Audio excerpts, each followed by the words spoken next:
Hello, everybody. Happy Saturday morning. We are a day late on our Southern California entry-level home buyer video. However, we are based on yesterday's stats. We're kind of keeping the week-to-week thing going. As I've mentioned in the past, sometimes we get busy with clients, and active clients actually do come first before doing videos. My name is Stephen Mead. I'm with Domicile Real Estate, where we are on a mission to help Southern California's renters become homeowners. And this is our market update video that we do that is geared specifically towards the entry level of the market, which is usually first-time home buyers. So a couple of things that I'm going to lay out before we start. Number one, we actually have some good news this week. I'm going to talk about what that really means.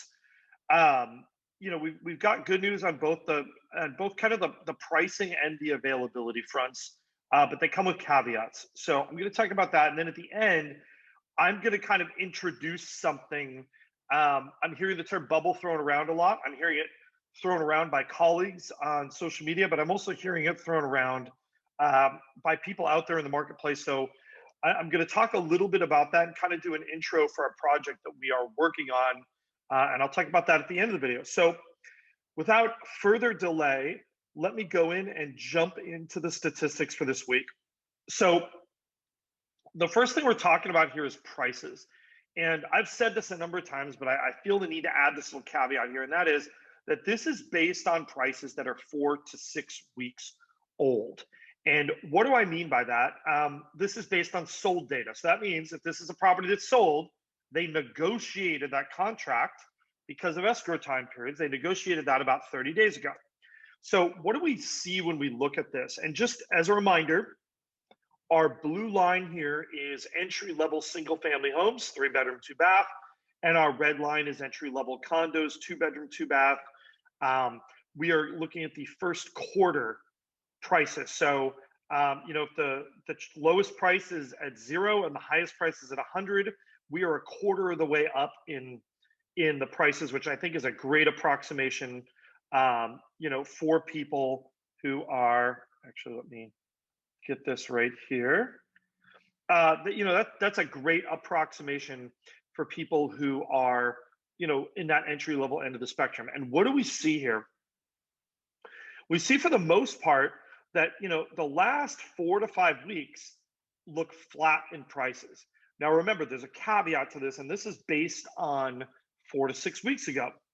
And what was happening 4 to 6 weeks ago? Well, interest rates were up. And I think that really reinforces something that I've said in the past, which is that the entry level of the market is a lot more susceptible to interest rate based swings in demand. It's much more sensitive to that because most buyers at the entry level are spending more towards their qualification limit. And so the reason why I'm harping on this is because if there's one area that can kind of change over the next, throughout the rest of the year, we'll say, I think it's those interest rate numbers and really following where that's going to go and understanding that that could have some effects on our market. So, looking at this, I think if you're a buyer, this is really great news to you. It means that sort of this relentless rise in home prices, if you draw this line, has actually taken a pause, at least for the last, at least 4 to 5 weeks ago, it was taking a pause, right? So that trajectory, even if that starts back up here, it's going to be lower than it would have had it kept going. So I actually think, generally speaking, that's pretty good news if you're buying this marketplace. Kind of the same thing over here in the condos. It's a little less apparent due to the swings that we see. This is mainly because our sales data, we have fewer sales. Just as a reminder, this is Los Angeles and Orange counties. I think I need to change the view here to our single page view. Okay, there, that looks better. All right.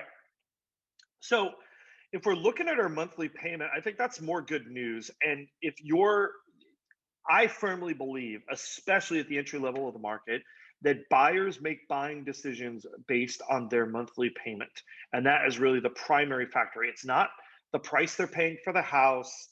It's not any of that. At the end of the day, it comes down to, this is how much money I make, and this is what I can afford to pay per month. And I think that is how entry-level buyers make buying decisions.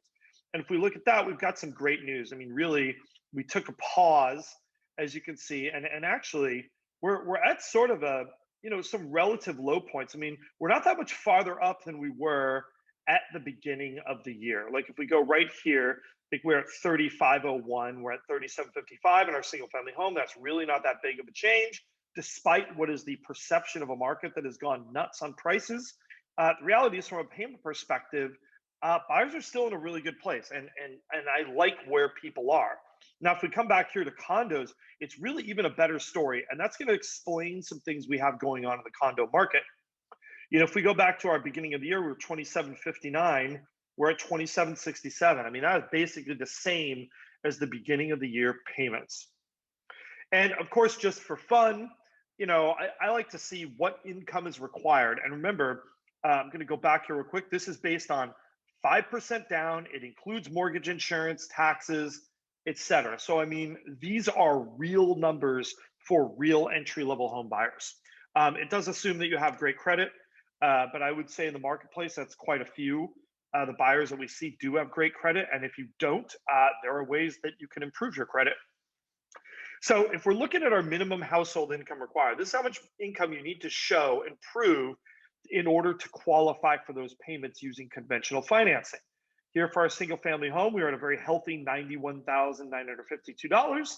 I think that's really not too bad when you think about it, especially if you're a dual income household. I think getting to six figures with dual income is not that hard in Southern California. And then down here in our condo market, we're below $70,000 for these numbers. I think that is, pretty reasonable for somebody who is, looking to just break into that real estate market. Of course, this assumes no other debt. So if you have a car payment, if you have student loans, if you have credit cards, all of those things will increase the amount of income that you need in order to qualify for these payments. I'm gonna take just a step off and talk about. I don't want to overstate this because I think it's important to sort of have some perspective.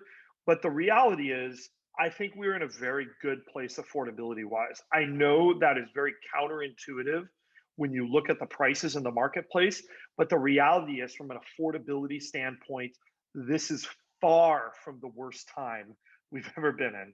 And in fact, we've got something coming up that I'm going to share at the end where we're going to really maybe take a little bit of a deeper dive into that.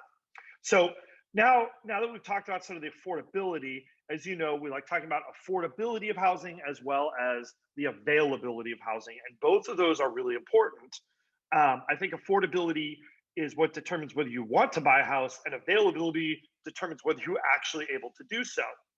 So now we're going to jump into our availability numbers. And actually, there's some good news on this front as well. So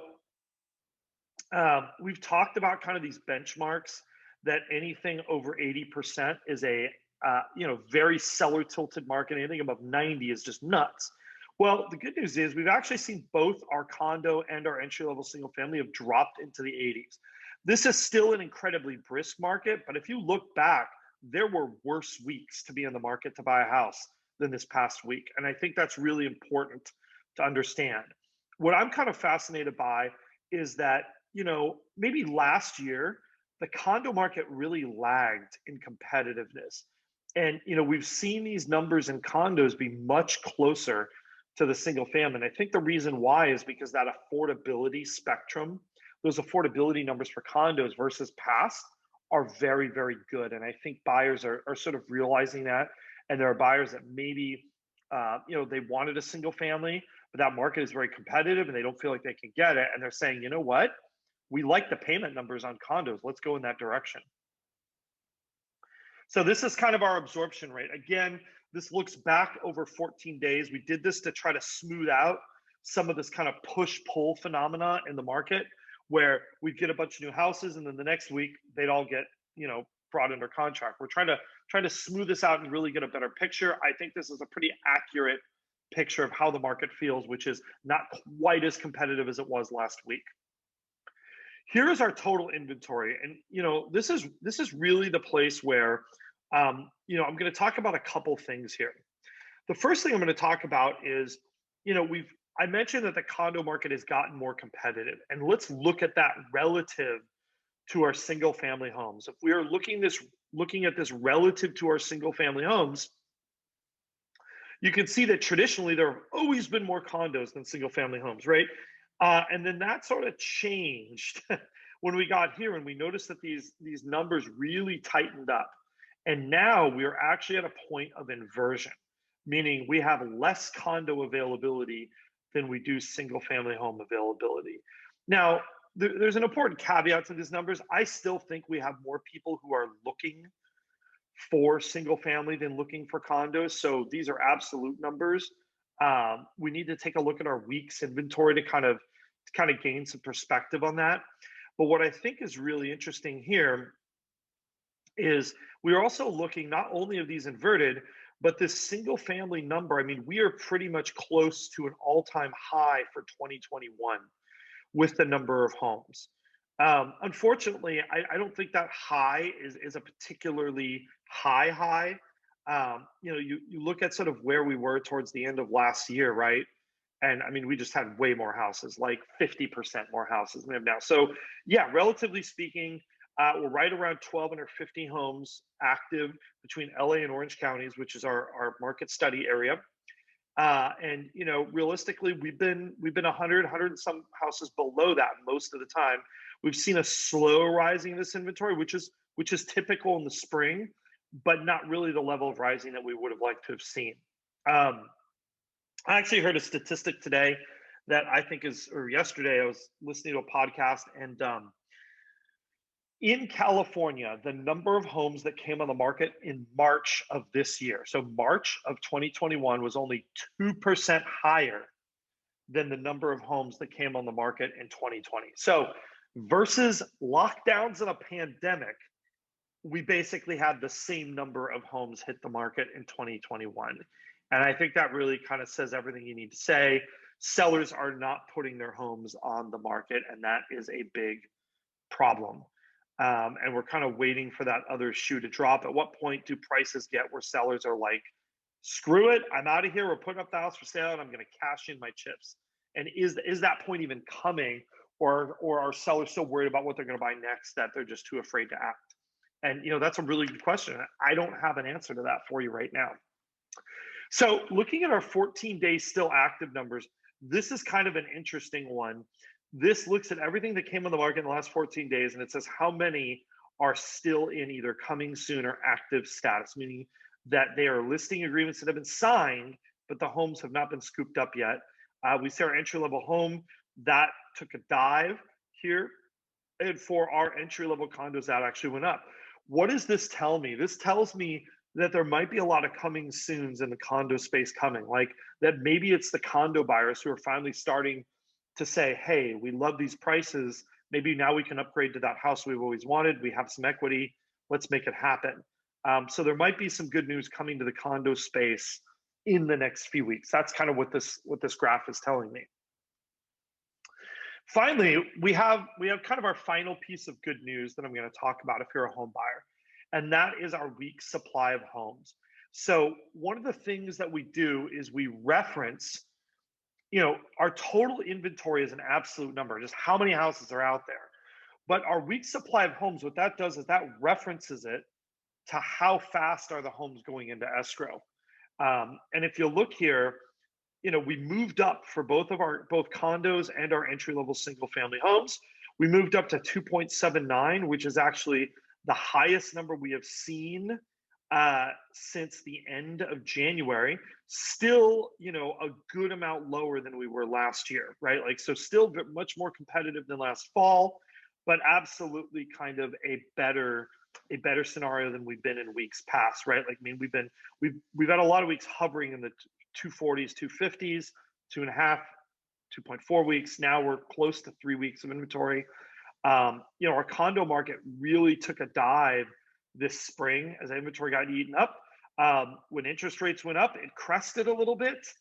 And then, we're still back in the fours, which is very low. But, we had a week-to-week improvement. I think you got to celebrate the wins, even when they're small wins, if you're in the market. Last week was better than the week before. And I think that's good news. I'm looking for the positives where they exist. Okay, now we're going to talk about the B word in real estate, the bubble word. So I'm going to preface this by saying I've kind of been interested in real estate my whole life.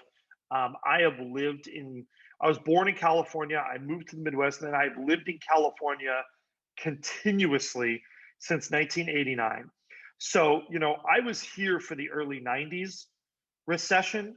I was here for the market run up in the 2000s. I was here for the Great Recession.